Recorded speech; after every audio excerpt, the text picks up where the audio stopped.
Diyos na lumikha ng langit at lupa, Diyos ng kagandahan, Diyos ng kabutihan, ang kanyang kalwalhatian. Wala kang kasing ganda, O Diyos, wala kang kapantay. Mahal na mahal kita, Panginoon. Mahal na mahal kita, Panginoon. Mahal na mahal kita, Panginoon.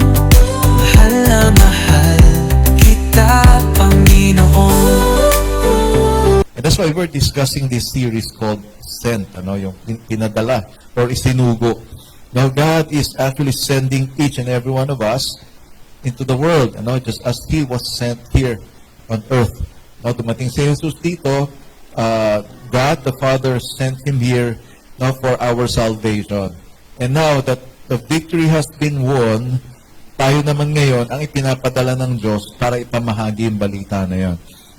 Now, I can just imagine nung natapos yung gera, noong 1945, dito sa Pilipinas, nung umalis na yung mga Hapon, o nung natalo na yung mga Hapon.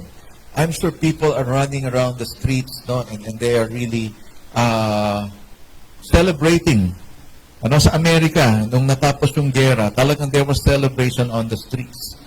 Meron yung picture doon, yung sailor, hinalikan niya yung nurse. Sobrang tuwa niya, hindi naman pala sila magkakilala. Hindi naman pala magkakilala yung dalawang yun. Sobrang tuwa nung sailor, hinalikan niya yung nurse. May picture na gano'n, there's a picture of that. And people are running on the streets declaring, panalo na, tapos na yung labanan. Sa atin, of course, tuloy pa rin yung laban hanggat nandito tayo sa lupa. Pero pagdating ng Panginoon, tapos na yung labanan. Tatapusin niya na talaga ito ultimately. And when that happens, tapos na rin lahat ng paghihirap natin. Parang hindi kayo masaya. Okay lang ba? I mean, ayaw nyo umalis doon sa paghihirap. Hindi, Pastor, nag-enjoy pa ako dito.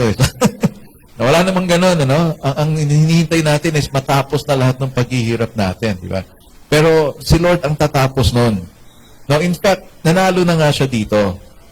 Nanalo na siya. Kaya lang nandito pa yung kalaban, Nangungulit pa rin yung kalaban. But ultimately, alam ng kalaban, tapos na talaga siya. At kumbaga sa pinapakawalan lang muna. And then ultimately, sa huli, itatapon na siya. Doon sa kumukulong apoy.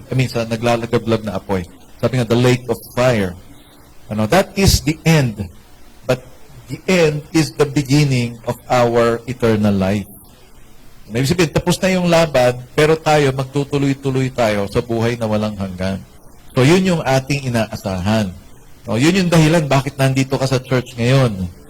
Kasi meron kang buhay na walang hanggan. And nagpiprepare tayo dun sa buhay na walang hanggan na yon. And that's why while we're preparing, we might as well fight the battle. And experience the victory that the Lord has won. Gusto ng Panginoon kasi maranasan natin yung pagkapanalo. Sinasabi ko nga Thursday pa yon, parang walang kwenta yung pagkapanalo pag hindi sumipot yung kalaban. Diba, imagine mo si Manny Pacquiao na nag-practice ng ilang buwan, tapos pagdating dun sa araw ng labanan nila, hindi sumipot yung kalaban. So, na-declare siya ngayon, winner by default. Para bang, sayang naman lahat yung pinag-practicean ko at pinaghandaan ko nitong mga nakaraang buwan. Parang walang dating yung championship belt sa kanya, kung gano'n ang mangyari. It's the same thing, Si Lord, gusto niya maranasan natin yung victory. Gusto niya maranasan natin yung pagkapanalo. By what? Binigay niya si Satanas sa atin para maging punching bag natin. yun yung purpose niya. Hindi inayaan ni Lord si Satanas dito para maranasan mong matalo. Ang gusto ng Lord, andyan si Satanas, maranasan mong manalo. Okay? Maranasan mo yung pagkapanalo, hindi yung ikaw yung ginugulpi. Baka naman gusto mo yung mga pelikula natin dati, ginulpi na lahat yung bida. Ang tagal-tagal ginugulpi, tapos maya-maya biglang bumangon ulit. Tapos, tinapos yung kalaban. Di ba? Hindi mo naman kailangan dumaan sa ganon. Now, may mga experiences tayo mahirap, may mga experiences tayo medyo parang talo tayo, pero you have to rise up once again and fight the good fight. Why is it called the good fight of faith? Kasi panalo ka na. Kiniklaim mo na yung pagkapanalo mo. And that's why the Lord is sending us to share that message na merong pag-asa. Na merong pag-asa. In fact, panalo ka na. No, panalo ka na, kaya tumayo ka na dyan. Huwag ka nang magmukmuk. Diba? Panalo ka na eh. And the Lord wants me to tell you this. And the Lord wants me to tell you also na sabihan mo rin yung ibang kakilala mo. That they need to stand up and rejoice because you are victorious. You are victorious in Christ. Okay, so last week pinag-usapan natin that we are called and commissioned by God. So, hindi yan yung cold na malamig. Cold, tinawag. Tinawag tayo at inatasan tayo ng Panginoon. So, kahit hindi tayo qualified, pinili tayo ng Panginoon because He's the one who makes us qualified. And He also equips those who are willing and available. Naalala ko nga yung sinabi nung isang MC noon sa isang youth event na inatina namin. Sabi niya, if you're available, God will enable you. No, kung available ka, if you're willing, God will enable you. So, hindi mo kailangang isipin na hindi ka qualified, hindi mo kailangang isipin na hindi mo kaya, because it is God who will enable you. God who will make you qualified. No, si Satanas lang naman na nagbubulong sa atin na, ay, wala ka namang silbi dyan, hindi ka karapat-dapat dyan. It is the devil who's saying that, but the Lord is telling you, He is qualifying you. He is making you qualified. Tapos, He directs those whom He sent. Yung mga pinapadala ng Panginoon o sinusugo ng Diyos, iginagabayan din niya. Tinuturo niya kung ano yung dapat na gagawin. And so, you just have to be willing, and if you're willing, you should make yourself available. So, hindi lang po kasi tayo dito, so just do Bible study, worship tayo dito on a Thursday and a Sunday, and then afterwards, uwian na tayo. Actually, the Lord has given us a mission. Kaya sabi dito, we are called and commissioned. Tinawag tayo ng Panginoon at binigyan niya tayo ng mission. Okay? So, today, ito yung topic natin, go with God's power. Okay? Pwede pong tumayo tayo and let's look at the scriptures in Luke chapter 10. Now, Luke chapter 10, verses 1 to 12. Okay, sabi dito, after this, the Lord appointed 72 others and sent them on ahead of Him, 2 by 2, into every town and place where He Himself was about to go. And He said to them, the harvest is plentiful, but the laborers are few.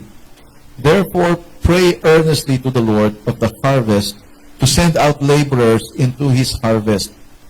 Go your way, behold, I am sending you out as lambs in the midst of wolves. Carry no money bag, no knapsack, no sandals, and greet no one on the road. Whatever house you enter, first say, peace be to this house. And if a son of peace is there, your peace will rest upon him. But if not, it will return to you. And remain in the same house, eating and drinking what they provide, for the laborer deserves his wages. Do not go from house to house. Whenever you enter a town and they receive you, eat what is set before you. Heal the sick in it and say to them, the kingdom of God has come near to you. But whenever you enter a town and they do not receive you, go into its streets and say, even the dust of your town that clings to our feet, we wipe off against you. Nevertheless, know this, that the kingdom of God has come near. I tell you, it will be more bearable on that day for Sodom than for that town. See, but let's pray. Lord, we thank you for your word, and we thank you, Father, that you are blessing this time, that as we set our hearts to listen to you, Lord, you are going to speak to every one of us. By your Spirit, Lord God, thank you that you are able to speak to us, you are able to touch our hearts, and that indeed, Lord, as we respond to your message, thank you that you are also pouring out your grace over our lives, Lord, that we need not struggle, and all we need is just to rely on your Spirit, oh God. Thank you very much, Lord, that you provide for everything we need, and that, Lord, as we live to do your will, God, you are being glorified as well. Thank you, Father. We honor you and give you praise in Jesus' name we pray. Amen. Amen. Before you can take your seats. Going with God's power. No, hindi sinabing tumayo ka sa sarili mong lakas. No, matalino ka naman magaling ka naman, sige, punta ka. Hindi ganun sinasabi ng Lord. Ano? Pumunta ka, and then I will provide the power that you need. Ano? And here we see that the Lord sent 70 of His followers or disciples. Ano? Nung una, ang sinend niya, yung 12. No? So inutusan niya, in-instruct niya kung anong gagawin. And now, after this 12, meron pang 70 na ipinadala ang Panginoon. And this gives us the idea na hindi lang pala talaga 12 yung tagasunod ni Kristo. Ano? So, just like here in this church, meron tayong congregation na ganito, but there are also leaders here. No? There are ministry heads, ano? And there are what we call yung core leadership natin. Ano? So, kumbaga, ang madalas nakikita yung 12. Pero ang totoo, meron pang mas marami. Bukod doon sa 12. In fact, bukod doon sa 70, meron pang 500. Now, in fact, during the ascension, sabi 500 people mahigit yung naka-witness sa pag-akyat ni Jesus sa langit. And proving to us na totoo yung pagkabuhay niya at totoo yung pag-akyat niya sa langit. Why? Kasi may mga nakakita Hindi ba sa korte, pagka tinanong ka, anong ebidensya mo na nangyari yan? So, kailangan magpakita ka ng ebidensya. O bukod sa'yo, sino pa nakakita dyan? Pag sinabi mong ikaw lang, posibleng hindi ka paniwalaan kasi walang nagko-confirm dun sa sinabi mo. And that's why here, you can see that hindi lang 12 yung nakasama ni Kristo. In fact, some people would say, 12 nga lang yun, nabawasan pa ng isa No, hindi. Actually, yung nabawas na isa na yun, napalitan siya. Kaya nabuo uli yung 12. And that's why when Jesus ascended, there were more than around 500 people na naka-witness doon sa event na ito. And that's why people would say, hindi totoo yan, ano lang yan, katang-isip lang yan, fairy tale lang yung kinukwento ninyo. No, there are eyewitnesses and there are records, manuscripts, of witnesses who wrote about the story of Jesus Christ. No, kaya nga, documented siya, at the same time, may mga nakakita. At yung mga nakakita, isinulat nila kung ano yung nakita nila. No, to the point na sila ay pinatay dahil doon sa nakita nila na yun. So, just imagine, this is a very precious message that we are enjoying today. No, handang mamatay itong mga tao na to para doon sa mensahe na yon. And that's why that message is being passed on to us so that we can pass it on also to others. So, pag titingnan natin, 70 yung pinadala ni Kristo 72, it's 70 here sa Luke actually. No, so, what happened? Bakit 70? Sabihin ganon, posible, it is the wise number that made the most perfect, kumbaga ma-achieve yung goal, Or probably it is equivalent to the 70 elders that Moses chose, dun sa Old Testament.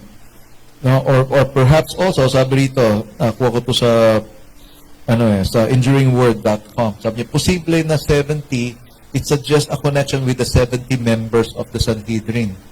Yung Sanhedrin is a religious court. Kung saan dun nililitis sila, And saying that Jesus had actually established His new order of leadership.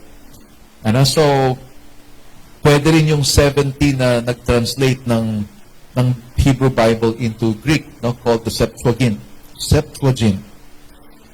So, but if come to think of it, these 70 people are unnamed people. Walang mga pangalan. Unlike yung last week, nung sinabing, these are the 12 disciples, pinangalanan sila isa-isa. But these 70, wala silang pangalan. But somehow, okay na rin na hindi ka mapangalanan. Ano ba, may sinabing quote kasi dito, sabi niya, better to be one of the unnamed 70 who did their work and were very happy in it, and whose names are only known to God. Better, perhaps safer too. So there was Judas in the 12, we never read of one among the 70. Ano, so, kumbaga, nakilala si Judas bilang Judas. Di ba? Pag sinabi yung pangalan na Judas, negative kaagad yung connotation sa atin. Kasi alam natin kung anong ginawa niya. And yet, itong 70 na to, napakaganda nung ginawa nila, pero hindi nabanggit yung pangalan nila. Which is, mas okay na nga raw yun na hindi mabanggit yung pangalan mo, kaysa kilala yung pangalan mo at kilala ka dahil sa mali mong ginawa. Ano mas gusto mo? Yung unknown ka, hindi ka kilala, na may nagawa ka mabuti para sa Panginoon, o yung nakilala kang kasama ng Panginoon, tapos ikaw pa pala yung gumawa ng masama. Di ba? Kaya kilala yan. Sa mga jeepney, sa mga tricycle, nandun yun. God knows who does not pay. Di ba? Kilala daw ng Lord kung sino yung hindi nagbayad. Ang pangalan ay Judas. Magaling yung mga isip ng mga tao. Nung nag-aaral ako sa jeep, pag magbayad kang gano'n, parang may pakonsensya. Magbayad ka na kasi, di ba? God knows who does not pay. So it's a lot better, no? Kahit dito sa church, kung ikaw naman ay hindi ka napapansin, okay na yon kasi kilala ka naman ni Lord eh. Kaya minsan, lalo na yung mga nasa loob ng CR, hindi ko maintindihan ba't nag-uunahan silang maglinis ng CR. Pinag-aagawan yung CR natin, sila raw maglilinis, kahit nakatago kayo ron, kilala kayo ni Lord. And the Lord is happy to see you doing that work. Kahapon, yung mga ushers natin, nandun sa labas. Nag-gardening sila. So, nagpagawa ng plant box. At sila yung mga naguhukay-hukay doon kahapon. The Lord saw that. The Lord saw that. Nakita ng Panginoon. Even yung maliit na bagay na ginagawa mo rito, nakikita ng Panginoon yon. So, better to be one of those unnamed 70. Kaysa dun sa kilala ka na hindi maganda yung dahilan bakit kanila kilala. Now, so, what can we see here? As Jesus sent the 70, nasabi pa nga rito, 2 by 2, partner-partner sila, nung pinadala sila ni Jesus. And that's because there's something, again, about the number 2, or about having somebody to accompany you. Diba, ano mas gusto mo? Yung lalakad ka mag-isa o yung meron kang kasama? Sino yung gusto mo may kasama ka? Sino yung gusto mo ikaw lang mag-isa? Ako lang. But sometimes nag-enjoy akong mag-isa eh. Based on my personality. Pero mas maganda talaga yung may kasama ka. Lalo na pag madilim. Takot sa dilim Dahil bilang sabihin nung kasi, sabi nga, 2 are better than 1. And you can do better when there's another person with you. Sabi nga, yung 2 kabayo, kung ano ba yung isang kabayo ay kaya niyang humila ng 2 sabihin natin, 2 tonelada ang isang kabayo. Kaya pag 2 na sila, ilan kaya ang kaya nilang hilahin? Kung sa isa, 2 ang kaya, ilan kapag ka 2 na yung kabayo? 4? Sino may sabing 4? Sino may sabing 6? Ayun, sa Tatay Delphine lang may sabing 6. Actually, mga 8 hanggang 10. Iba na kasi daw pagka 2 kayo. Hindi lang dumodoble. It can even multiply yung effort. Kaya hindi siya 2 plus 2. So, it's like the multiply. Kung tawagin nga synergistic effect. Synergistic effect. So, there's so much energy that the 2 of you can generate. Sabi nga ng Bible, 1 of you can send 1,000 to flight, but 2 of you can send the legions fleeing. Pag sinabing legion, mga 6,000 yun. Legions ang sinabi. So, ibig sabihin, mas marami pa doon ang kaya. Okay, pag mag-isa ka lang, yes, you can achieve, pero eventually, hindi siya kagaya nung pag 2 kayo or 3 kayo. Kasi mas marami kayo ma-achieve. And so, why did Jesus send these people? Bakit una 12 lang, ngayon bakit 70 na? Now, it's because of the urgency. Now, urgency, kailangan na. Now, why? The time is running short. Now, dito sa storya na to, sa portion na ito, malapit nang ipako si Kristo. No, so yung muling pagbabalik nila sa Jerusalem. And so, Jesus chose the 12, sent them, and then after itong 12 na to, nagpadala pa siya ng 70. And they are sent 2 by 2. Now, tingnan natin yung binasa natin kanina. Sabi siya, no? After this, the Lord appointed 72. 72 pala talaga siya, sorry. No others, 72 others, and sent them on ahead of him. 2 by 2, no? Into every town and place where he himself was about to go.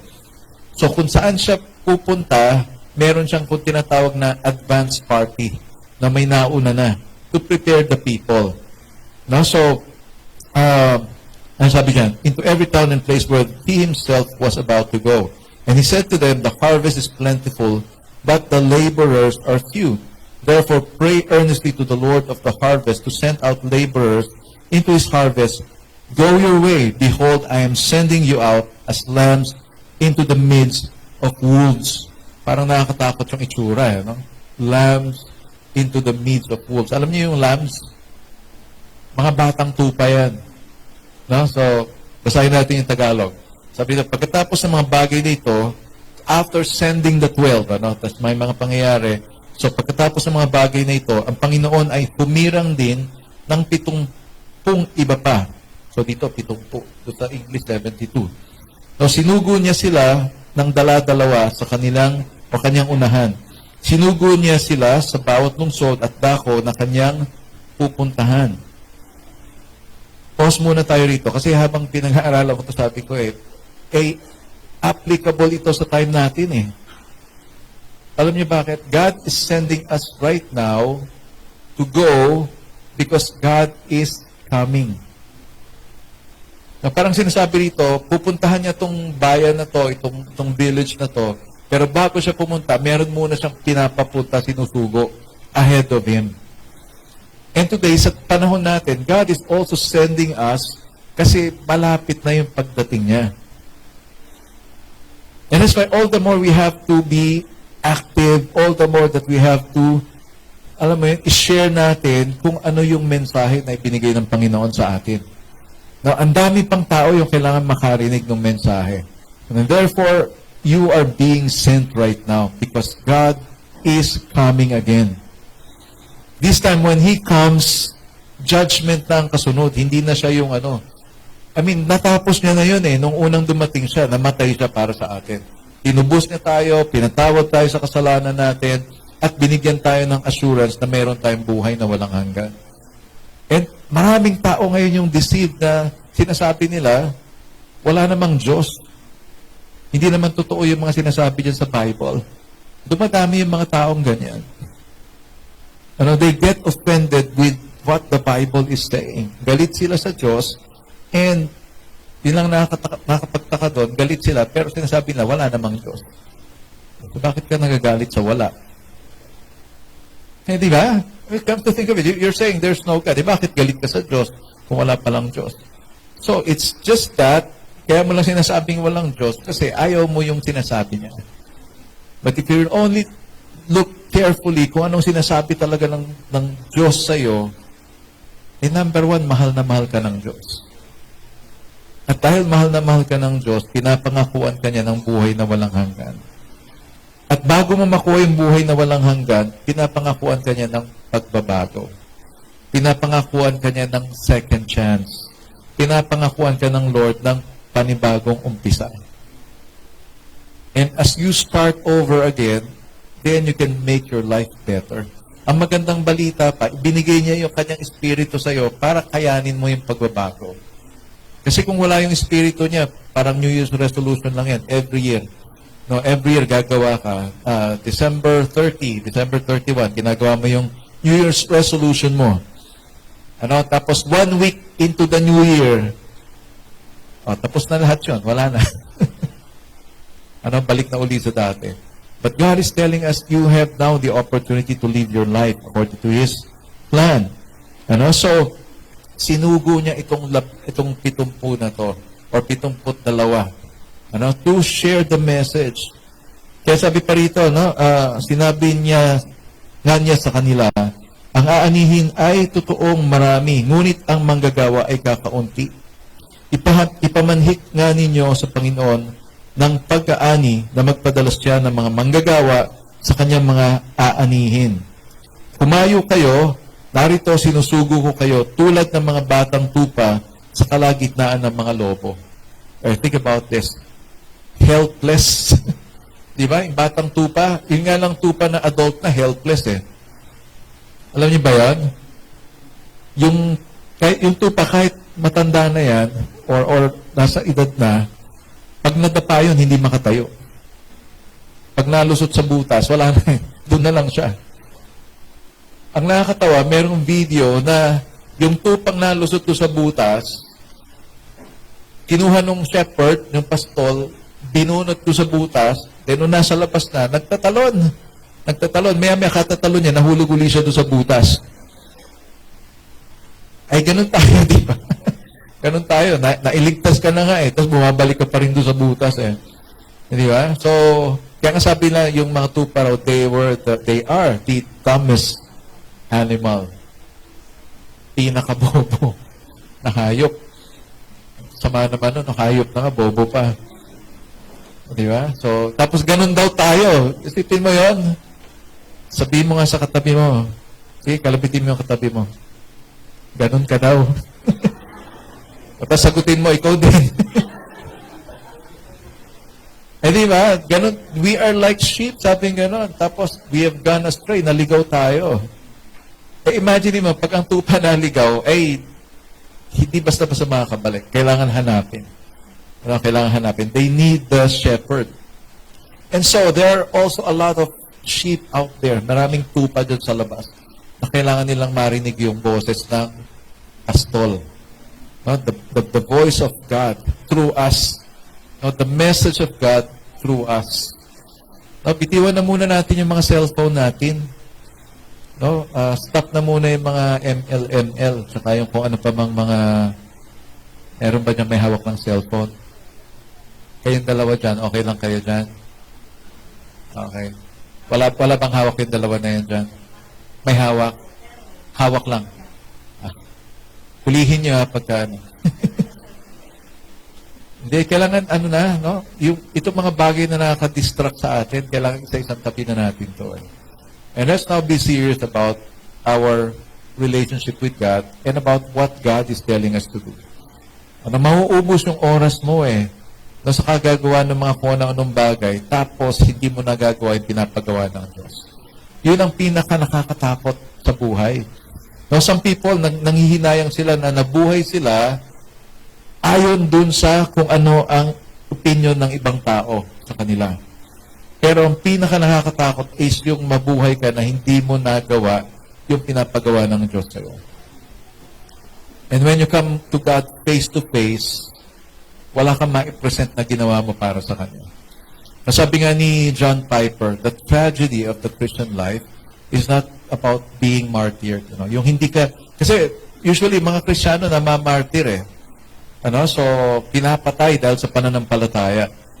Some of them, they were, di ba dati, pinapako, sinusunog, pinapakain sa leon, nilalagari, no? So, imagine mo yun, nilagari yung Kristiyano, hindi pa ganun. Hindi rin pa ganun. No, kundi patiwarik. Nakatali yung dalawang paa, tapos doon sa gitna umpisahan. Papunta sa ulo. Dahil sa pananampalataya nila. At dahil doon sa ginawa nila na yun, nandito tayo ngayon. And we're receiving this message right now. Samantalang ikaw, mainit lang, ayaw mong lumabas. Iitim ako eh. Concerned ka pa sa complexion mo. Huwag kayong mag-alala, ganun din ako eh.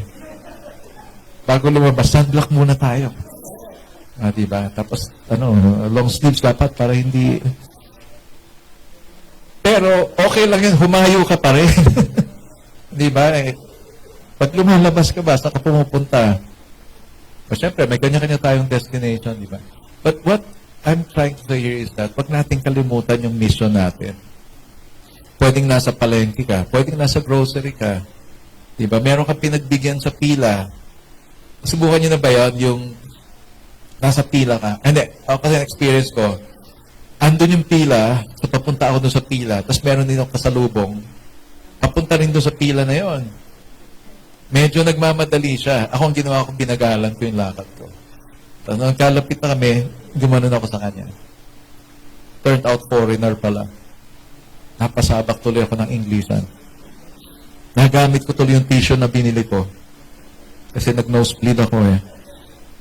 Napakwentuhan kami eh. Imagine mo yun, you did something good, tapos, yung ginawan mo ng mabuti na yun, nagkaroon ka ng opportunity to strike a conversation. And it turned out, Christian din pala ka. A missionary. So, kwentuhan kami habang nasa pila kami. Hindi namin namalayan na, umuusad yung pila. Yeah, pero kung wala kang ganun nakausap, malamang inip na inip ka na dun sa pila. No, baka sinisisin mo na yung kahera, bagal naman itong o kaya yung bagger, yung sa counter, no? So, pero nung time na yon, hindi ko namalayan na umuusad yung pila. Why? Kasi kakwentuhan ko yung pinauna ko sa pila. So, sometimes, those kind of situation, you will be able to strike a conversation. Diba? So, kahit nasaan ka, no, kahit nasaan ka, eventually, nagkakaroon ka ng kaibigan, nagkakaroon ka ng mapag-sharean mo ng mensahe. Ha? Minsan may mga ganun kang pagkakataon eh. Makakakwentuhan mo, maya-maya nagkwento na sa'yo ng problema. And pag ganun na nangyari, you start sharing the good news of the Lord. No? So, Jesus used these people to spread the word doon sa mga lugar na pupuntahan pa niya. And time is running out because He is going to be crucified. And sabi pa niya, napakarami pang aanihin. Tapos kukunti lang yung aani. No? So, imaginein mo yung yung tanim, mga, what you call that?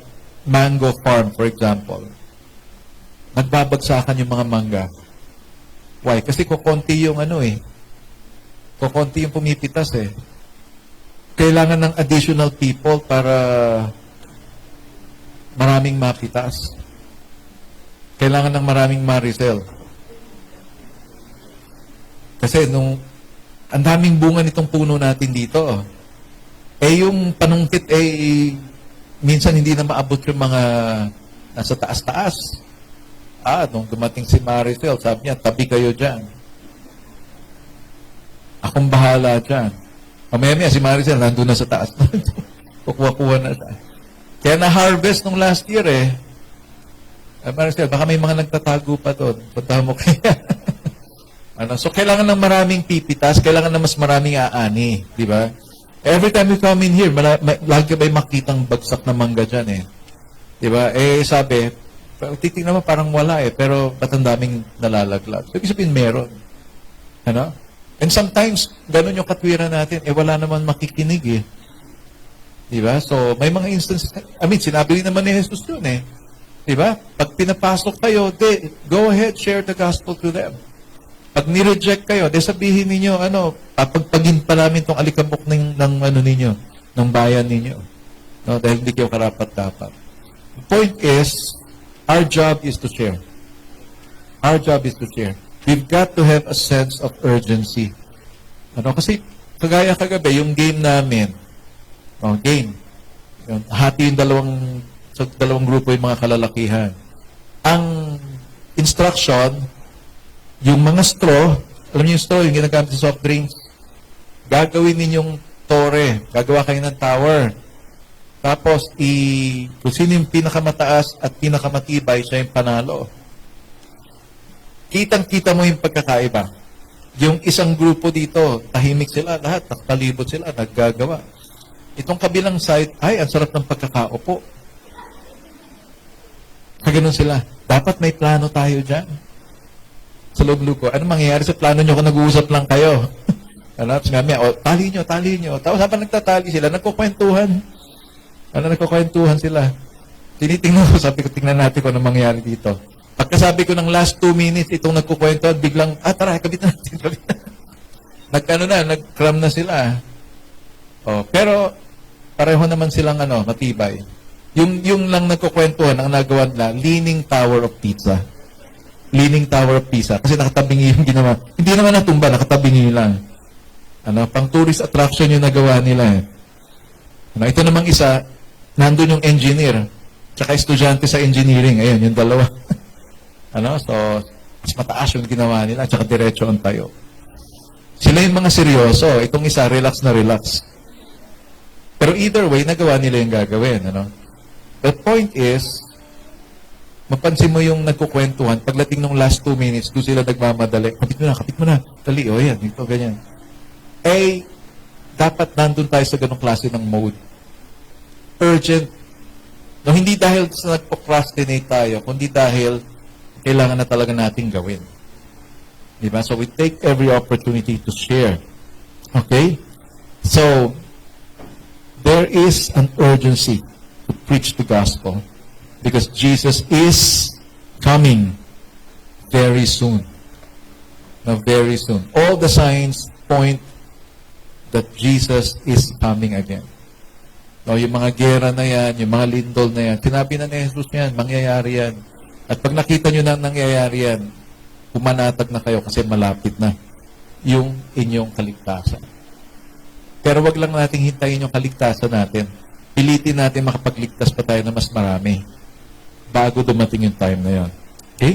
Secondly, as Jesus sent them, Jesus want them to rely on Him. So, yung reliance, saan ka ba umaasa? Diba? Ano ba yung iyong pinanghahawakan? Dito sa verses 4 to 8, sabi rito, carry no money bag, no knapsack, no sandals, and greet no one on the road. Whatever house you enter, first say, peace be to this house, and if a son of peace is there, your peace will rest upon him. But if not, it will return to you, and remain in the same house, eating and drinking what they provide, for the laborer deserves his wages. Do not go from house to house. Whenever you enter a town and they receive you, eat what is set before you. Kaya huwag kayong magdala ng kalupi o bayong o panyapak. Huwag kayong bumati kanino man sa daan. Sa alinmang bahay na inyong papasukan, sabihin muna ninyo, kapayapaan ang mapasabahay na ito. Kapag ang anak ng kapayapaan ay naroon, ang inyong kapayapaan ay mananatili roon. Ngunit kung wala siya roon, ito ay babalik sa inyo. Sa bahay ding iyon, kayo manatili, kainin at inumin ninyo ang anumang ibigay nila sapagkat ang manggagawa ay karapat-dapat sa kanyang upa. Huwag kayong magpalipat-lipat sa mga bahay-bahay.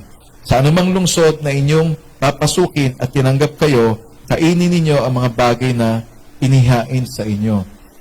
So, no extra bags, simply relying on God's provision. Now, when God sends His people, He is simply telling them that I will be the one to provide for you. Or, the Lord will bring people your way to provide for you. So, kaya nga sabi ganun, yung mga tahanan na papasukin ninyo, pag tinanggap kayo, then, say peace, Say peace into that house, kapayapaan. So, actually, it is a lesson about trusting the Lord. No, kapag ka ikaw ay isinugo ng Panginoon, number 1 na expression ng pagtitiwala ay yung pagsunod mo. Pangalawa is yung pagtitiwala mo sa Diyos na siya yung magpo-provide sa iyo. Siya ang magbibigay sa iyo ng mga pangailangan mo. So, Jesus commanded them to go. And now, He is also commanding us to go. No? Sinasabi ng Panginoon sa atin, tumayo kayo.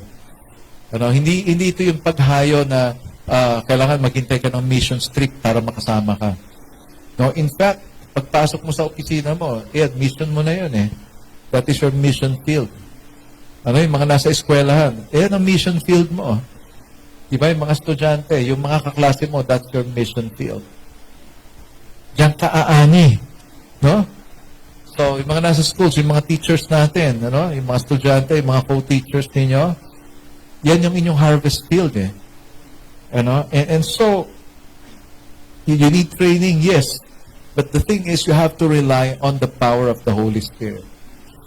So, ang ano pa nga dito, it's just like the Lord is sending these people as answers to their prayers.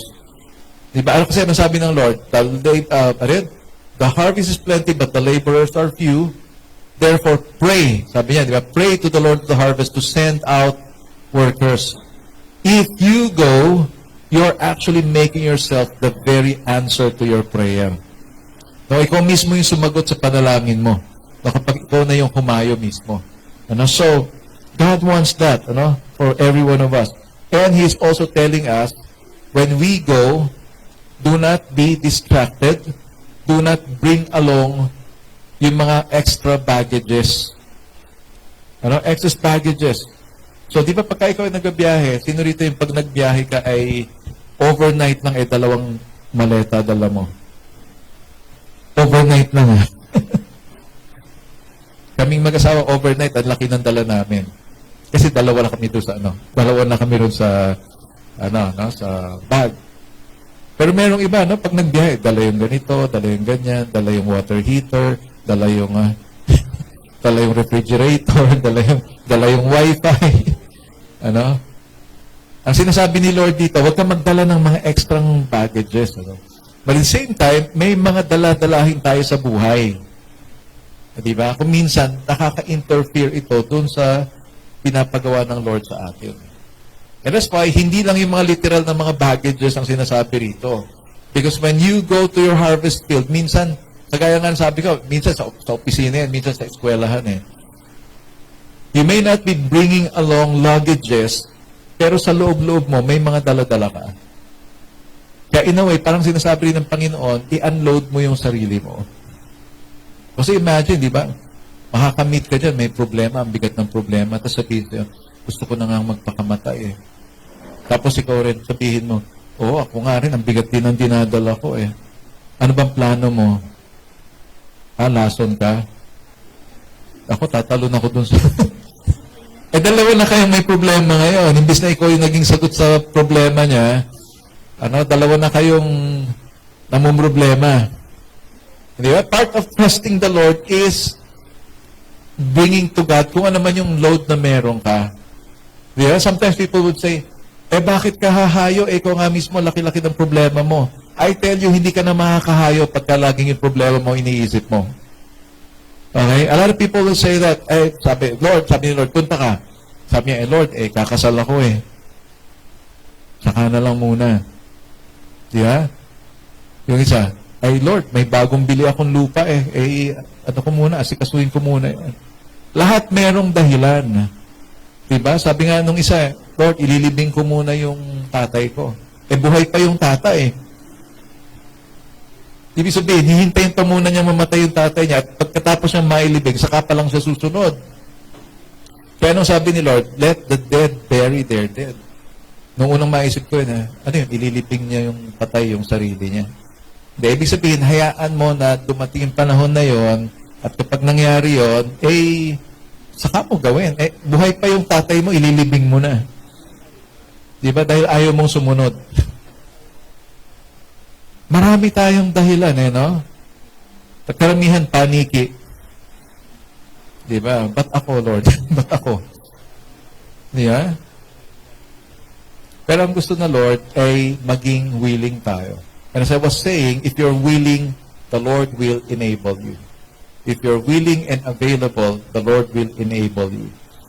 So, you need not worry about, kasi yun nga, isang nagiging dahilan sinasabi, marami akong dalahin sa buhay, ang dami kong problema, tapos pupunta pa ako dyan. Tapos may problema din yan. Sinasabi ng Lord, ipagkatiwala mo sa akin yung problema mo. Lahat ng mga bigat mo, ibigay mo sa akin.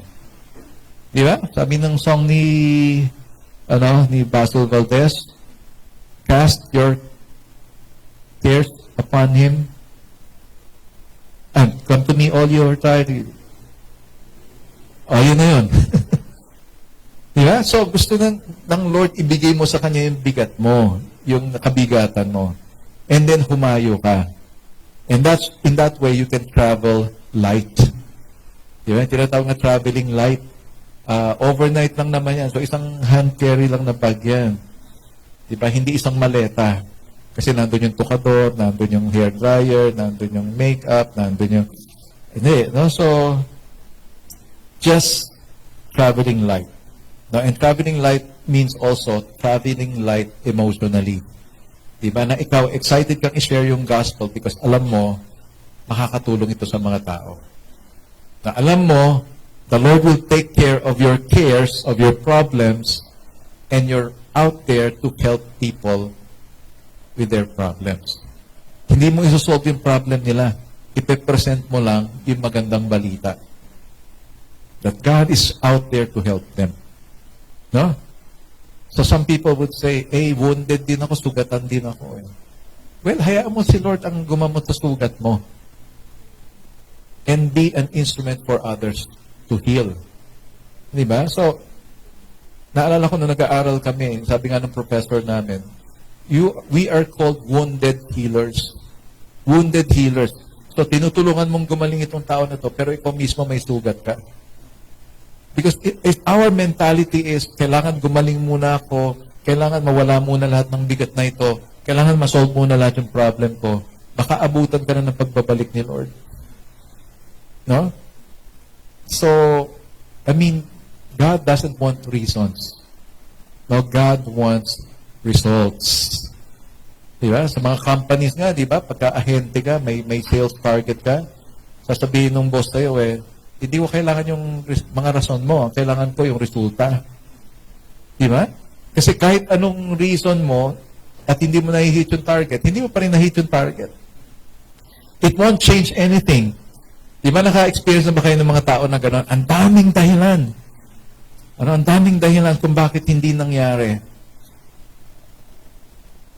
And yet, pag tinanong mo, ano kayang pwedeng dahilan para mangyari yan? Di ba mas magandang pag-usapan yung kung anong pwedeng mangyari kaysa dun sa kung ano yung dahilan para hindi mangyari ang mga bagay-bagay. Because if you focus on the things that will not make it happen, it will not really happen. Lagi ka lang nakatingin doon, kasi ganito kasi ganyan kasi walang ganito kasi walang ganyan pag laging yun yung ano mo, yung focus mo, ay, wala ka na magagawa para sa Lord. And kahit anong reasoning mo, wala ka pa rin nagawa sa Lord. It doesn't change anything. Kasi kahit anong sabihin mo, di ba? Kami nga pagka-late, sorry, I'm late. Wala nang explanation. Traffic kasi. Tsaka kasi ang dami kong ginagawa sa bahay. Hindi na kami nagsalita ng gano'n. Why? Because even if you say, kasi bago kami umalis, ito nangyari. Tapos ito, ganyan. Tapos paglabas pa namin, flat pa yung tire namin, kailangan palitan yung kailangan pa-vulcanize. So, talagang na-late kami ng todo. Alam mo ano sasabihin sa'yo na kausap mo? Kahit naman anong sabihin mo, late ka pa rin Di ba? It doesn't change anything It doesn't change anything. Even in our situations in life, kapag marami tayong reasoning, I tell you, mag-reason ka na mag-reason, hindi magbabago yung buhay mo. Don't focus on those reasons why it's not happening. Mag-focus ka doon sa mga dahilan kung paano mangyayari yung mga bagay-bagay. Diba? Mag-focus ka doon sa dahilan kung paano mo ma-share yung gospel. Kaysa doon sa dahilan kung bakit hindi mo ma-share ang gospel. Diba? Kanina sabi ko, yung si John Piper, sabi niya, the tragedy of the Christian life is not you as a Christian being martyred. The tragedy of the Christian life is you not being able to do what God asked you to do. So, pagdating ng panahon, ano ang maipe-present mo sa Lord? Na bunga ng iyong buhay Kristiyano. Diba? Sabi pa nga ni John Piper, kung yung buhay mo, inilaan mo lang sa biyahe-biyahe, pakolek-kolekta ng mga, mga kabibe, yung mga shells. Malamang, pagdating mo sa harap ni Lord, ang dadadala mo, ito po yung mga nakolekta kong mga shells. That's a tragedy. That's a tragedy. Why? Because God wants souls. Kaya nga sabi nga niya, si Jesus, ito yung mga tao na pinagbuwisan ko ng buhay. Ito yung mga taong pinili ko ng aking dugo. So when Jesus comes to the Father to present us, ipipresent tayo ng Lord sa Father, ito yung mga naligtas. Yes. Oh. Di ba? Hindi, sige. Naintindihan natin, Hindi naman tatanungin ni Lord doon kumanta ka ba sa, linis ka ba doon sa church? Ang tanong, ano yung naging bunga ng buhay mo? Ano yung naging bunga? Ano? So, number 3, let's look at this one. The priority. Why? Pagbalik nitong 72, this is what happened. Now, 72 returned with joy, saying, Lord, even the demons are subject to us in your name. And he said to them, I saw Satan fall like lightning from heaven. Behold, I have given you authority to tread on serpents and scorpions and over all the power of the enemy, and nothing shall hurt you. Kaya makita mo, sabi, walang makakasakit sa'yo. Nevertheless, do not rejoice in this, that the spirits are subject to you, but rejoice that your names are written in heaven. Pagkatapos nito, ang 70 ay bumalik na may kagalakan. Kanilang sinasabi, Panginoon, maging ang mga demonyo ay sumusunod sa amin sa pamamagitan ng iyong pangalan. Sinabi ni Jesus sa kanila, nakita ko si Satanas na nahulog mula sa langit na parang kidlat. Narito, ibinibigay ko sa inyo ang kapamahalaan upang tapakan ang mga ahas at ang mga alakdan at lahat ng kapangyarihan ng kaaway. Kailanmay hindi kayo masasaktan ng sino man. Gayunman, huwag ninyong ikagalak ang mga ito, na ang mga espiritu ay nagpapasakop sa inyo, ngunit ikagalak nga ninyo na ang inyong mga pangalan ay nakasulat sa langit. Sino sa inyo gustong tumapak sa ahas? Meron ba dito? Pag nakabota. O kahit sinabi ni Lord, tatapakan nyo Lord, baka naman pwedeng patayin na lang yung ahas. Agad, di ba? But even so, kung buhay, what the Lord is saying, walang makakasakit sa iyo. No, hindi ka mapapahamak. No? Some people would say, sa missions, lalo na pag pumunta ka sa mga restricted, pwede kang mahuli dyan Pwede kang matorture dyan Ganun. Alam mo yun, hindi pa nga dumarating, hindi pa pumupunta, ang dami para namang hindi ka pa nga pumupunta, namatay ka na. No? Kasi, kaya nga sinasabi ni Lord, kung sakalit lasunin ka, hindi ka malalaso. Kung sakalit mas tuklaw ka ng ahas, makagat ka ng ahas, hindi ka mamamata. That's what He was saying. Yung authority meron, ibinigay na sa'yo. Now go. Di ba? Kumayo ka. And, sabi nga, yung taong kumawak dun sa araro, tapos panay ang tingin dun sa pinanggalingan niya, sabi nga, you're not fit for the work kung ganun ka.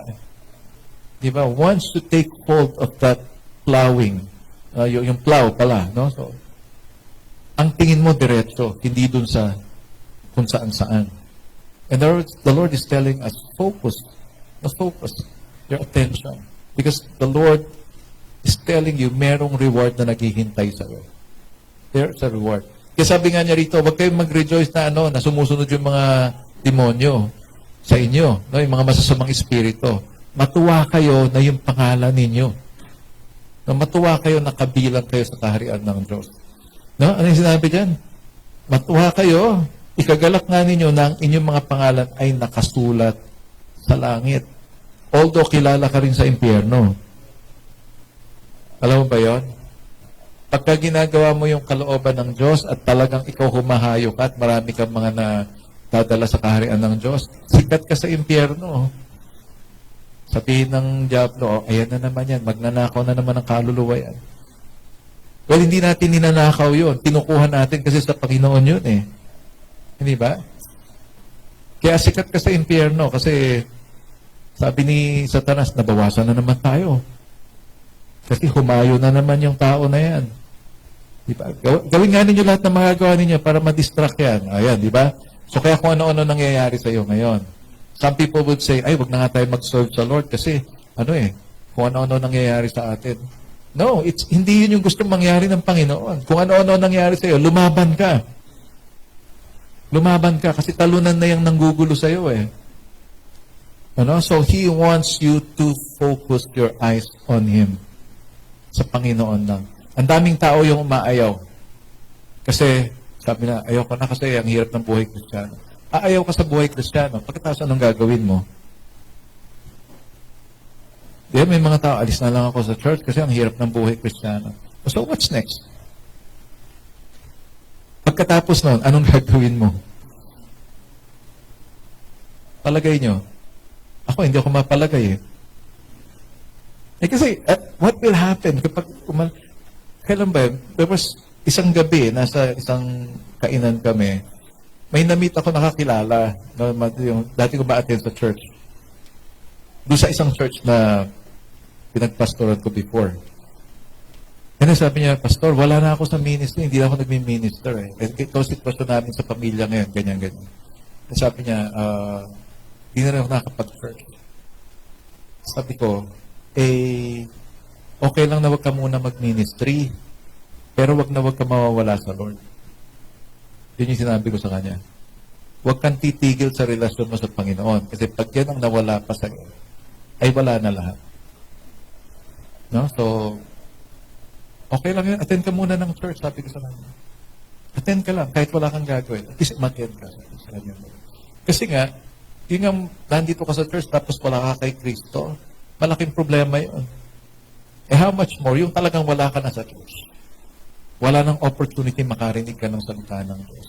Wala nang opportunity na merong magpe-pray para sa iyo. Di ba? And that's why you have to rejoice that your name is written in heaven. Mahirap man yung buhay Kristiyano, yung pangalan mo nakasulat pa rin doon. Why? Because you're enduring, because you are rejoicing sa mga gawain ng Panginoon.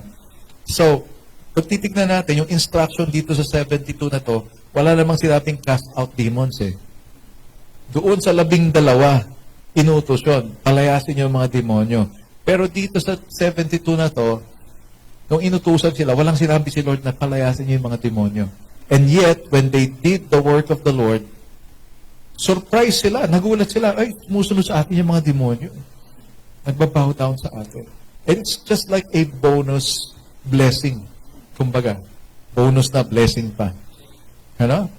Simply telling us, pag ginawa mo yung pinapagawa ng Panginoon sa'yo, you are in for surprises. You are in for surprise. Magugulat ka kung ano yung mga pwedeng gawin ng Panginoon sa pamamagitan mo. You have a lot of blessings.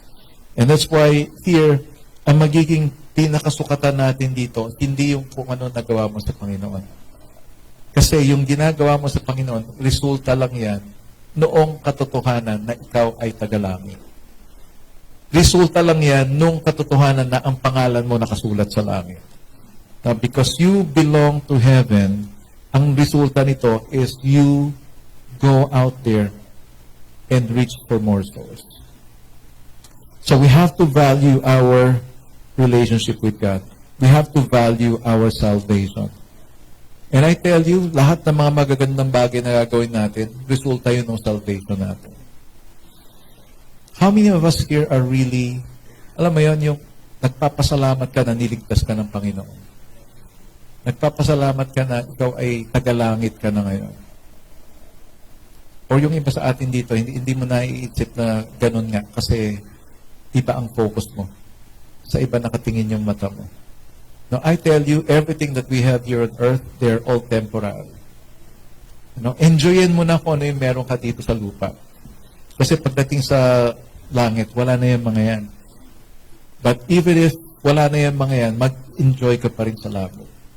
Why? Because what you experienced in heaven is perfection. Wala ka nang hahanapin pa. Hindi mo na kailangan yung mga gadget na yan. Hindi mo na kailangan yung mga cellphone na yan. Minsan pag titignan mo yung mga tao, parang napakahalaga ng cellphone. Napakahalaga ng cellphone. Parang hindi ka mabubuhay pag wala yung cellphone. Pag nawala yung cellphone mo, parang, parang nayanig na yung mundo mo Wala yung cellphone ko. Hindi ko makita cellphone ko. Di ba?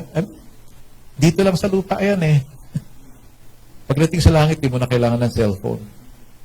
Dito nga sa lupa, di mo kailangan ng cellphone para makausap si Lord Di ba?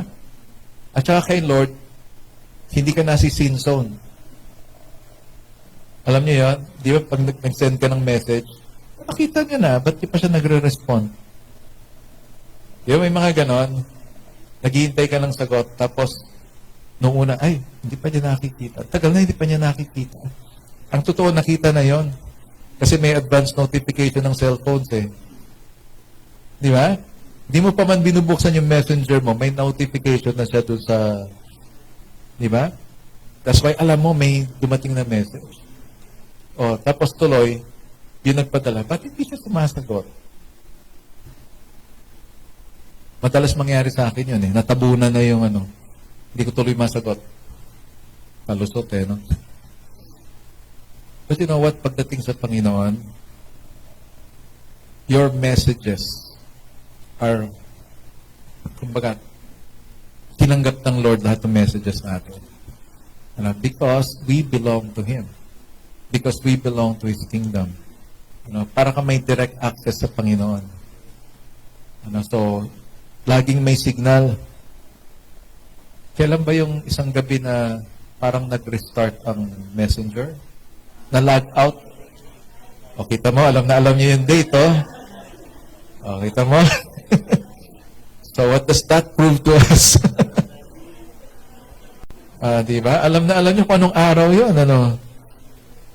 But I'm telling you, there's no busy signal when it comes to the Lord. Hindi nawawala ng signal pagdating sa Lord. All you have to do is just pray. And let's thank the Lord because we have been saved. At pwede bang sabihin natin sa sarili natin, dahil niligtas ako ng Panginoon, gagamitin ko yung sarili ko para magkaroon din ng kaligtasan yung ibang tao. Can we all stand up now? Sabi ni Charles Spurgeon, ayan, sabi niya, he did not mean in the present instance to censure their joy in their success, but only to make it subordinate to another rejoicing and to prevent its growing to excess. Kasi masayang-masaya yung mga disciples. Lord, talagang ang galing nung nangyari. Pati mga masamang espiritu sumusunod sa amin.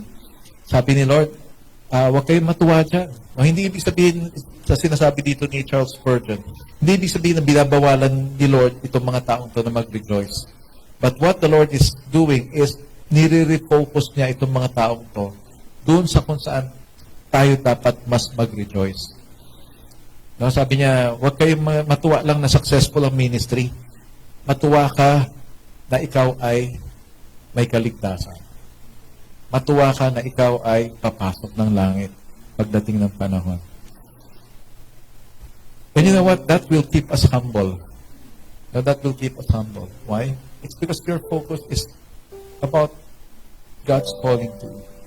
About where you're going after all this. So, gawin lang natin ang gawin yung dapat natin gawin dito sa mundo. But let us always be reminded, pagkatapos nito, meron tayong uuwian na maganda.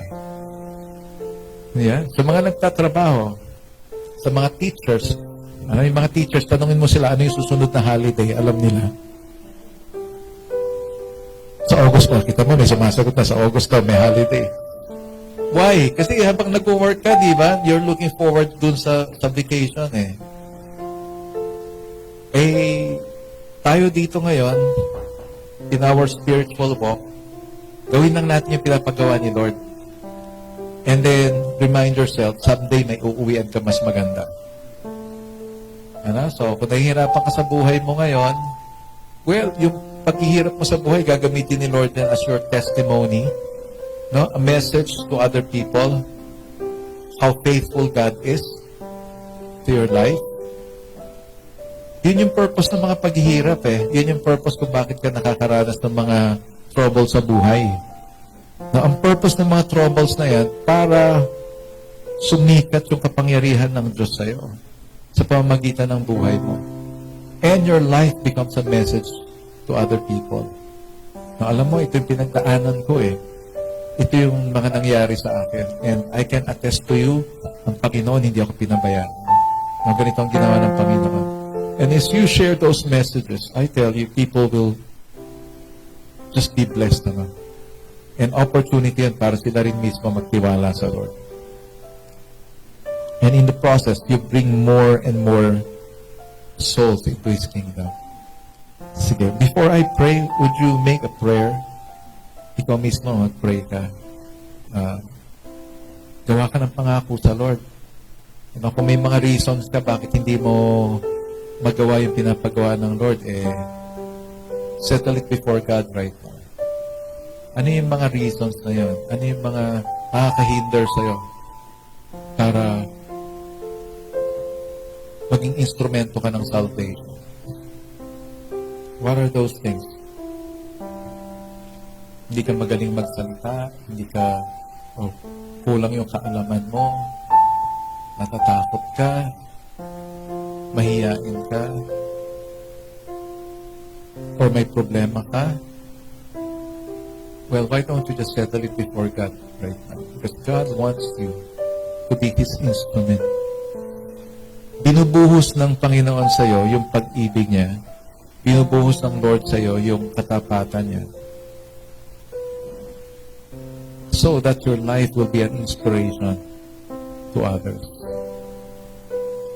So why don't you offer yourself today to God? And secondly, magpasalamat tayo na nakasulat yung pangalan natin sa langit. Meaning, kabilang tayo sa kaharian ng Diyos. Let's thank the Lord for that. And let's commit ourselves to Him, to serve Him, to do His will, to do what will bring glory to Him, that which will please Him. Sige, mag-pray lang tayo. Then afterwards,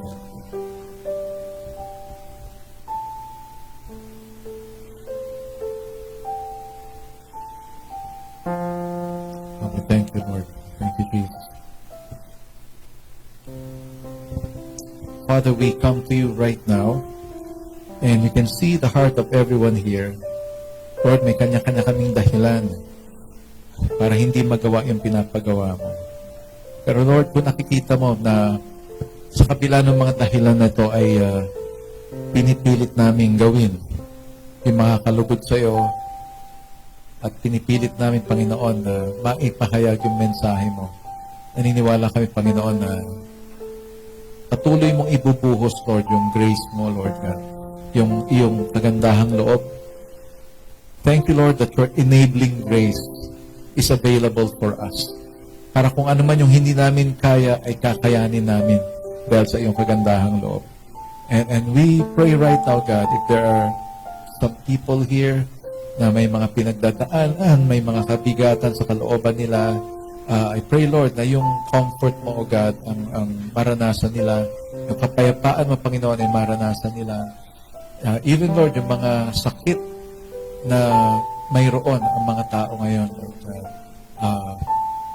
Some of them might be, Lord, feeling depressed because of sickness, and therefore, Lord, nawawala yung joy. I pray right now, God, that you allow them to experience your peace, the confidence also, Lord God, that nothing is impossible with you, nothing is too difficult for you, O God. Lord, na kung hahakbang lang kami, Panginoon, sa pananampalataya ay mararanasan namin ang kapangyarihan mo, Lord. Yun lang naman ang inire-require mo sa amin, Panginoon. Simply to trust you, simply to step into that which you're asking us to do. At ikaw na ang bahala sa lahat. Thank you, Lord, for that assurance that we have. Thank you, Lord, na sa aming paghakbang sa pananampalataya ay doon namin mararanasan yung kapangyarihan mo, doon namin mararanasan, Panginoon, yung kagandahang loob mo at ang iyong katapatan, ang iyong pag-ibig. Thank you, Lord, that you're anointing every one of us here as we make a commitment, Lord God, to be your instruments of sharing your message, Lord. Let our lives be the message, Lord God, wherein people will see how faithful you are in our life. People will see, Lord God, your power working in our life, Lord God. And eventually, Lord, sila mismo ay makakilala sa iyo at isuko yung buhay nila sa iyo. Salamat aming Ama na ikaw ang siyang tutugon sa lahat ng aming mga pangangailangan habang kami ay naglilingkod sa iyo. Na hindi mo pababayaan ng kahit sino man sa amin dito sa aming pagtugon sa iyong pagtawag sa bawat isa sa amin. Thank you very much, Lord. We give you all glory, honor, and praises right now. In Jesus' name we pray. Amen. Amen. Diyos Diyos ng pag-ibig, Diyos ng pag-asa, O Diyos, Ikaw ang lahat-lahat sa akin. Mahal